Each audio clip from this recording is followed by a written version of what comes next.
বাবার বাড়ির রাজকন্যাটাও একটা সময় এসে দেখবেন সব কিছু শিখে যায়, তাই না? শ্বশুর বাড়ি হচ্ছে এমন একটা জায়গা যেখানে পারবো না বা এটা করব না এরকম বলার কোনো অপশান নেই। আপনাকে কখনো বলতেও হবে না যে এই কাজটা করো বা এই কাজটা করতে হবে। দেখবেন যে সময়ের সাথে সাথে আপনি সব কিছুই শিখে যাবেন। আসসালামু আলাইকুম সবাইকে, কেমন আছেন সবাই? আলহামদুলিল্লাহ, আমরাও ভালো আছি। তো যে যেখান থেকে ভিডিওটি দেখছেন দয়া করে আমার চ্যানেলটি সাবস্ক্রাইব করবেন।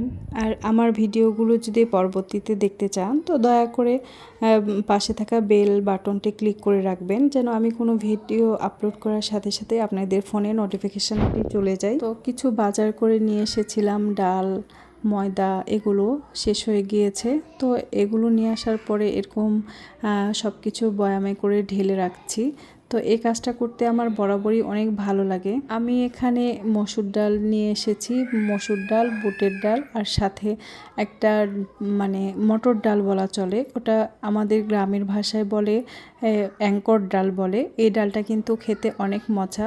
তো সবসময় আমি এটা খাওয়া হয় না আমার, তো মাস দুয়েক আগেও একবার নিয়ে এসেছিলাম, আবার আজকেও নিয়ে এসেছি। এটা দিয়ে ডাল খেতে কিন্তু অনেক মজা। মানে কোনো পুরি করলে বা পরোটার সাথে যে সকালে ডালটা করা হয়, সেই ডালটা খেতে কিন্তু অনেক মজা। হতে পারে এটা মাছ দিয়ে বা মাংস দিয়ে, যেটাই দিয়ে করেন না কেন, এটা অনেক মজা লাগে খেতে। আপনারা যারা এখনও এই ডালটি খান নাই অবশ্যই খাবেন একবার, তো দেখবেন যে ভালো লাগবে। আর এদিকে কিছু সাবান নিয়ে এসেছিলাম, ছোট সাবান। এটা মাঝে মধ্যে হাত ধোয়ার কাজে লাগে, যখন রান্না করি, মাঝে মধ্যে রান্না করা হয়, তো সে সময়টা। আর একটা মেরিল সাবান নিয়ে এসেছিলাম, যদিও সাবান খুব একটা ব্যবহার করা হয় না, আপনার শাওয়ার জেলটাই বেশি ব্যবহার করা হয়, কিন্তু নিয়ে আসলাম যে থাক। আর এরকম বাজার করতে অনেক ভালো লাগে। সাথে ময়দা নিয়ে এসেছিলাম, সে ময়দাটাও সব কিছু অর্গানাইজ করে রেখে দিলাম। আর এদিকে পাঙ্গাস মাছ নিয়ে আসা হয়েছে সকালবেলা। পাঙ্গাস মাছ খেতে আমার অনেক ভালো লাগে, তো অনেক দিন থেকে খাওয়া হয় নাই। তো আমার হাজব্যান্ডকে বললাম যে একটু মাছ নিয়ে এসে দাও, একটু খেতে ইচ্ছা করছে বা রান্না করব, অনেক দিন রান্না করা হয় নাই। তো সে মাছ নিয়ে এসেছে, মাছ ভালো করে কেটেই নিয়ে এসেছে। শুধু আমি ভালো করে ধুয়ে যতটুকু রান্না করব ততটুকু নিয়েছি, আর বাকিটা আমি ফ্রিজে রেখে দিলাম। আজকে আমি মসুর ডাল রান্না করব, তো সেই জন্য আমি ডালটা ধুয়ে নিয়ে এখানে তেলানি দিয়ে নিচ্ছি। তেলানি দিয়ে আজকে এভাবেই ডালটা রান্না করব। তো এমনিতে আমি প্রেশার কুকারে ডাল রান্না করার ক্ষেত্রে প্রেশার কুকারে দিই, সিটি দিয়ে নিই, তারপরে এভাবে তেলানি দিই না। তো আজকে এভাবে ডালটা রান্না করলাম। তো আপনারা কারা কারা এইভাবে ডাল রান্না করেন অবশ্যই কমেন্ট করে জানাবেন। আমি চেষ্টা করি যেন রান্নার মধ্যে প্রতিদিন রেগুলার যে রান্না বান্না করি সে প্রতিদিন যেন একমতই না হয়, একটু ঘুরিয়ে পেঁচিয়ে এভাবে রান্না করতে পছন্দ করি। রান্না তো একই, সবাই তো একভাবেই করে, এটাই আর কি। রান্নার তো আর কোনো আসলে ভিন্নতা নেই, কিন্তু থাকে না কিছু একটা যে এভাবে না ওইভাবে, এরকমটাই তো করার চেষ্টা করি। রান্না শেষ হয়ে গিয়েছে, ডালে আমি বাগারও দিয়ে দিয়েছি। এবার আমি পাঙ্গাস মাছটা মেখে নিয়ে আমি এটা ভেজে নিচ্ছি। তো পাঙ্গাস মাছ কিন্তু খেতে আমার কাছে অনেক ভালো লাগে। আমি আজকে পাঙ্গাস মাছ এমনি পেঁয়াজ দিয়ে শুধু ভুনা করব। তো আমার মাছটা ভাজা প্রায় শেষের দিকে, এক পাশ হয়ে গিয়েছে, অন্য পাশটা আমি এখন উল্টিয়ে দিচ্ছি। তো মাছ ভাজা আমার প্রায় শেষ। তো মাছ ভাজা শেষ হয়ে গিয়েছে আমার। এদিকে আমি তেলানি দিয়ে নিচ্ছি যে মাছটাকে ভুনা করব।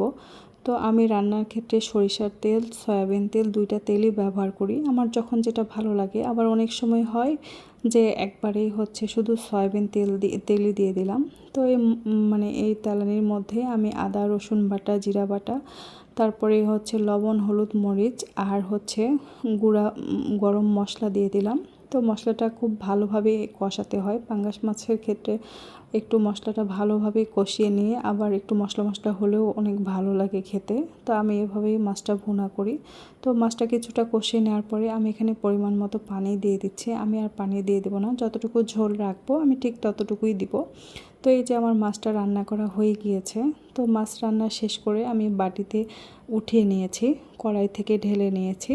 তো এই যে দেখুন আমার মাছ হয়ে গিয়েছে। আর এখন এদিকে আমি একটু করলা ভাজি করব, তো সেই জন্য পেঁয়াজ, রসুন আর কাঁচামরিচ দিয়ে দিলাম। আর পেঁয়াজ, রসুন, কাঁচামরিচ এর মধ্যে সবচেয়ে পেঁয়াজটা একটু বেশি দিলে হচ্ছে করলা ভাজিটা অনেক মজা হয়। আমি এভাবেই মানে ভাজি করে থাকি সবসময়। ভাজিতে যত পেঁয়াজ রসুন দেবেন তত খেতে বেশি মজা, তিতা যে ভাবটা আছে ওটা লাগবে না। তো সবসময় অবশ্য তিতা খেতেও ভালো লাগে না, আবার অনেক সময় ভালো লাগে। তো আর এক সামান্য তেলানিতে আমি জিরা দিয়েছিলাম, আর বেশি কিছু দিই নাই।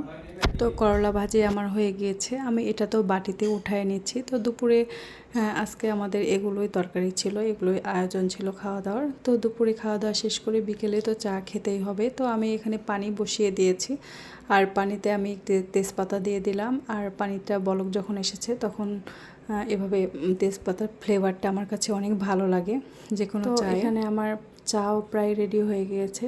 তো চা এটা কম্পালসারি, আমাদের চা থাকবেই। চা খেতে আমরা অনেক অভ্যস্ত, মানে এটা খুবই পছন্দ করি। চা ছাড়া একটা দিন মানে কল্পনাও করা যায় না। তো পুরো ভিডিওটি আজকে এ পর্যন্তই। আমার ভিডিওটি কেমন লেগেছে অবশ্যই সবাই কমেন্টস করে জানাবেন, এবং আপনাদের সুন্দর সুন্দর কমেন্টস আমার কাজের অনুপ্রেরণা যোগাবে। আমার ভিডিওটি কেমন লেগেছে সেটাও আপনারা একটু সেটাও আমাকে বলবেন, আমাকে জানাবেন। তো যদি ভুল ত্রুটি কোনো হয়ে থাকে তো আমি সেটা শুধরিয়ে নেব। তো আজকের এই ভিডিওটি এই পর্যন্তই।